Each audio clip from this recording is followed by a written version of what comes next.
performed on Saturday? I think we did it right. I think fundamentally we just got to clean up some things, and I think the first time out there, communication was good. I think it was great. And some as we go along the way, we have to clean up and just what you're doing in the practice week. I think we're much better this week at it, so we'll just keep continuing to get better. How do you think Elkin did his first game at Good. center? I mean, a couple low snaps here and there, but I think again that's really communication for me starts with him. He's the one that has to direct everything. The center has always got to do that. So, he's the communication outside was good. He was good, but again, he has to be better. Just so all five guys are running on the same page and everyone's running the same pages. So I think it's something he's made a conscious effort this week in practice of.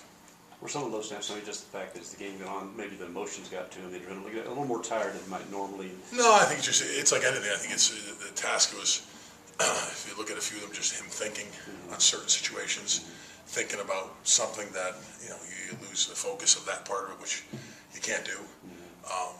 But I think just certain things that he had to do, whether it was overthinking a communication thing or over a block or whatever it might be, that just, it's a little short-handed with that handed. So, it's just something he's got to keep constantly getting better at. How do you correct that skill? I mean, it's just a skill. I mean, it's just repetitive. Yeah, it's like, I don't think it's a complicated task, but it's something that to me it's direct and do it. It is a multitasking position in what he's doing, but to me that's the job. So it's what he has to do. It's just a matter of getting comfortable with communication and not worrying about those things. Which I think he got better. It's only a couple of that to me. I got on him about, but it's got to get fixed. What do you think the games through at Reese had? All right. I mean, I think he had a couple. For his first time out there, I thought he played decently. Just to me, and again, him learning the game and the game speed of it. As we go through, this week's going to be much faster, and it's going to get much faster every week we go on. Which I think he learned from. He knew the mistakes he made.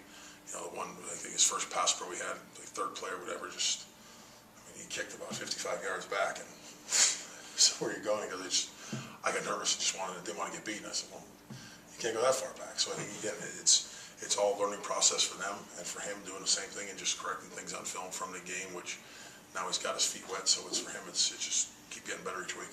The second unit also got a ton of reps. A lot of the guys had not even played. How did you feel like they played in their first game? Besides the penalties are unexcusable, but I think to me it's good for them to get reps. To say that there was any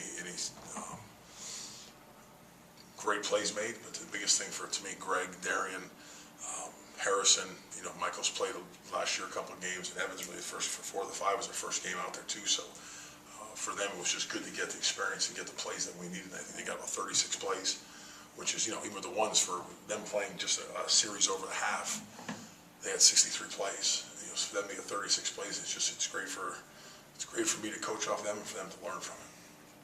What kind of challenge does Louisiana Tech's defense set up for the run game? I think they play hard. They're multiple in their pressures and things, and the things that they do. And you watch from 2 years ago, watching them play, to watching all the games this year. The one game this year, last year's games, and over the last couple of years, just watching them is you see them. They play hard. They play hard. They run to the ball, and that to me is like anything. They're very sound in what they do, and they play hard, which is a benefit to them. And that's why they've been league champions. They've been in the league championship game. What is it about Jalen Ferguson that stands out on that unit? I think he's long. He's a long kid. He's 6. I'm guessing you haven't seen him in person, but we're a 6'5" frame and just a long kid, athletic, has speed and power. Which like any pass rusher that has that length, it brings a different thing, enough speed to turn to power. That's always the biggest. As a pass rusher, that's where he gets it. Guys that are bull rushers, big guys, you can set them the proper way. Guys that are speed rushers, you can set the proper way. When guys can bring that variety, both of them, that's always the challenge of being a pass rusher and pass blocking those guys.